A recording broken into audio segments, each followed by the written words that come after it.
Today is a good day. I hope it's a good day for you as well. We are going to be looking at 4 games I had against a FIDE master where I beat him. One of the games I got 3 Brilliancies in 10 moves. Some of these games are good, some of these games are bad. We are going to show it all. But yeah, today is a good day. I got sleep yesterday. I was running off like an hour and a half of sleep. And one thing you should never do is play chess when you're sleep deprived. I fell into like a bullet wormhole.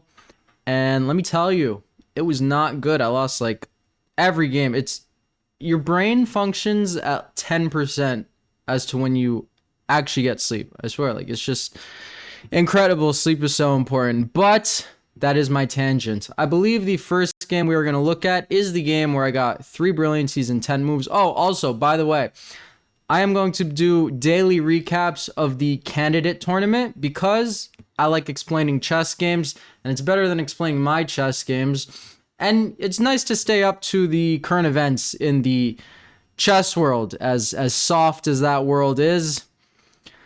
It's nice to stay up with it. I like chess. So we get a hippo defense. Reference the hippo video, reference the Owens video. This guy plays it more in a d4 setup, though the bishop does not belong on d3. I don't know. Because think about it, in a King's Indian, if the bishop's on d3, you would think it's misplaced. I would think it's misplaced here as well. c5, I want counterplay. When they play in d4 setups, it's typically better to play for c5. When they play in kingside setups, I play more for e5, but that is beyond the point. a6, oh, by the way, I could take and make it like a Maroxy. You will see why I do not make it a Maroxy in another game where I play a Sicilian against him instead, and he plays the Maroxy. Bad things happen. Knight c8, maneuvering over on the queen side. Yes, I'm cramped, but when you're cramped, your opponent takes space, which is what they're supposed to do. But at the end of the day, people make mistakes. That's why I like openings like this. For example, they forgot about their d-pawn, so they lose their d-pawn. Now they're down a pawn. Queen takes g4, losing the g-pawn, in all honesty, I'm happy about it. It helps me. Queen to f6, not letting their queen in, and then knight to e5. Now it's my turn, right? Now it's my turn to kick them back. And I wouldn't exactly call white coordinated by any stretch of the imagination here. Knight e7. Why is my knight on c8? The world will never know. Rook g1, or rook g8, sorry, claiming the open g file. f4, claiming space, and then knight g4. Keep in mind, this f2 square is going to come into use. For example, e5, take. Oh, not take. Knight e4 is a good move. Okay. Kicks my queen back, and then they take. Now I castle, setting a little trap, and they do fall for it. Queen h4. Here is where the Brilliancies unleash. See, it looks like a good move. It looks like it's winning, but it's not. Can you spot the move? The move is queen takes bishop. Now, I don't know why they're not popping up. Should pop up. Oh, what did we do there? My apologies. Let us go back. Bishop h4, mistake. Queen takes, brilliancy. Boom. Knight takes, knight f2. We get this windmill tactic, and then I go knight back to f2, picking up an extra great move. Why not? Bishop takes, forking their rook and knight. I win the rook, and now I win a pawn. I don't know why this one was a brilliancy, to be honest. Sacking the queen, I understand. Knight takes e5. Chess.com was nice to me for once. We could just say that. So I pick up a pawn. Rook's on the second. That is where they belong. And here it is just crushing. Not much they could do. They take a pawn. Thumbs up, though. I don't know why it's thumbs up. Rook takes g2. Unstoppable mate, because their king is in a checkmating box. So these are going to go in descending order. This was my favorite game and best game. Rook f8, then they resign here because that is just checkmate in one move after rook f3. And you're going to see I play progressively worse, but my opponent exponentially plays progressively worse, because that's what happens when you lose chess game. You play worse, you get on tilt. Now, game number 2. Let's do this one. We get a Sicilian. Of course, I'm playing the Grand Prix, trying to show off the video I made on this channel. Bishop b5. I still play bishop b5. Knight d7. I take. Yes, of course, this is equals, slightly better for black, whatever. I'm okay with that. I remove the queenside knight. My queen is free to shift over to the kingside. I don't need to worry about knight d4, knight b4. I'm familiar with this structure. Fine with that.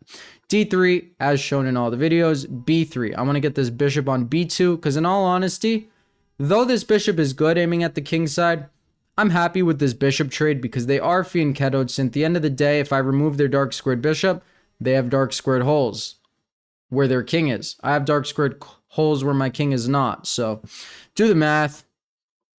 b4, knight d1, guarding the bishop, and now we get this bishop exchange. Now I'm happy with my position again. f5, that creates a nice square for my knight, so I use the nice square for my knight. Queen h4, and here they take. Now, ironically, you should leave queens on the board here. So taking, because the pawns are going to get doubled anyway, so leave the queen on the board with the doubled pawn. White is slightly better.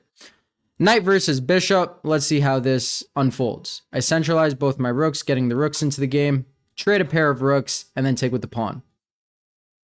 Queen g7. Why? Well, he wants to win my knight on b2. Sneaky. I will not forget about that. Pawn to e5, and this is what you want to do. Yes, I open up his bishop, but I'm either going to crumble his pawn structure and then come after his weakened pawn structure, or he's going to go bishop b5. I don't even understand that move.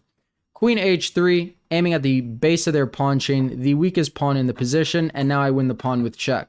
Now it's just a matter of time. I am up a pawn. He goes rook d2. Luckily, he cannot give check. Have you ever seen a fianchettoed knight? I just noticed that. I have a fianchettoed knight. Very, very strange. But I take a pawn. Now I'm up 2 pawns and threatening the bishop. a6, h3, and now I'm in a winning rook endgame. I know people don't like endgames, so I'll just breeze through this.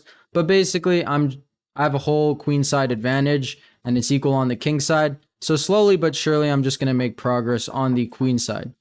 Slowly but surely. I'm also running his clock down on time. And yeah, basically, it's like a pawn endgame at this point. His rook is tied down. His king is going to need to go chase the pawn. His king will be out of the promotion box, and I will promote. Or he'll run out of time, which he does. So that's also a win. Game number 3 is another Sicilian. But I guess he was afraid of the Grand Prix line I used because he played a6. He played the O'Kelly. Now, as I recommended in the video, queen e2 to go knight d1, the Sicilian video that is. I like this position. Oh, yeah, and as you can see, these games get progressively worse. Because in this position, I'm not joking, I went queen f2. And that is how to play like a 2500. You blunder a fork on move 6 because you're good at chess. And then being the FIDE master that he is, trades knights. So, yeah. Interesting. Now it's like a typical Grand Prix again, as funny as that sounds. f5, their king is lagging in the center, so blow open the center. He declines, I reroute my knight. Prophylactics, getting out of the way of the discovered check. And then he castles queenside. So a pretty balanced game.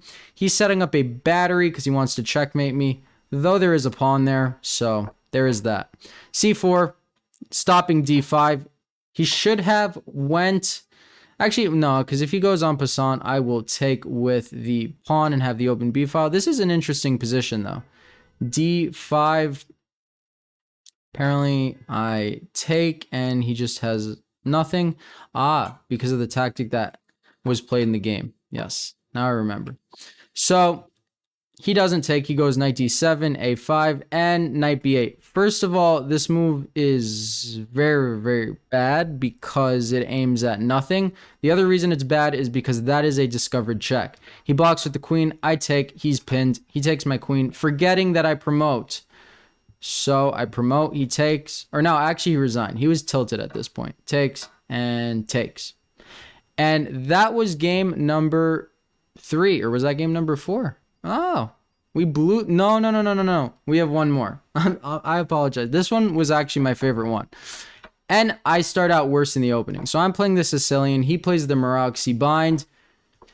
I need to brush up on those lines. Let me tell you. So whatever I'm doing in the start of this game is what you shouldn't do. So do not do whatever I'm doing. I regroup because I'm like, I don't know what I'm doing. But I have the open B file. And somehow the position is equal. though this is definitely not theory and I don't advise you guys play this. For example, I go knight f6 like a scrub, and then I go knight back to g8. Queen g4, aiming at g7, I need to go g6. You know, maybe I'm better at commentating when I'm sleep deprived because I just realize I'm speaking way too fast. I will work on my pacing. H5, and I get developed somehow, some way. Queen c7, c5. Probably he wants to get a knight on d6 and clamp down on d6. I go a5, trying to damage his pawn structure. He declines, but I take this pawn. You know, may as well. And the game is once again balanced. He goes for a tactic. This tactic does not work because I create an imbalance. All I need is an imbalance. I'd rather an imbalance with a deficit of material than an equally materialed position where I'm getting squeezed. So that's why I like the Banco. You can always sack your way out of a problem. And now we get to work with this imbalance. I have a light squared bishop. He also has a light squared bishop. But my pawns can move, and then my bishop can become good. And as you can see, I get a lot of material. Like, I'm actually up a pawn. I have a bishop and 3 pawns, quick math, for the rook. And all the pawns are on light squares. The bishop is defended. I'm kind of fortress. So at this point, I'm not really scared of losing. Queen trade would make me happy. Instead, I pick up another pawn. And have you ever seen this? It is 6 pawns against 2. And my pawns are all on light squares. Now, trades help. Of course, I want to get to this endgame. And I forcefully trade myself into the endgame.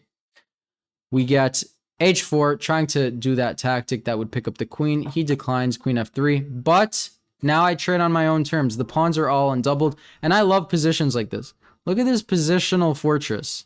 Crazy. Now the pawns just get rolling, and it is good stuff from here on out. I would have liked to win this game with the imbalance, but unfortunately he ran out of time. So it was a tilt sesh, some garbage games, some moves of good, like I knew how to play chess, but yeah, I enjoyed this. Hope you enjoyed the video. I'm looking forward to making videos on the candidates tournament. Yeah, recaps seem to be the wave, so I'm looking forward to it. Have a great day.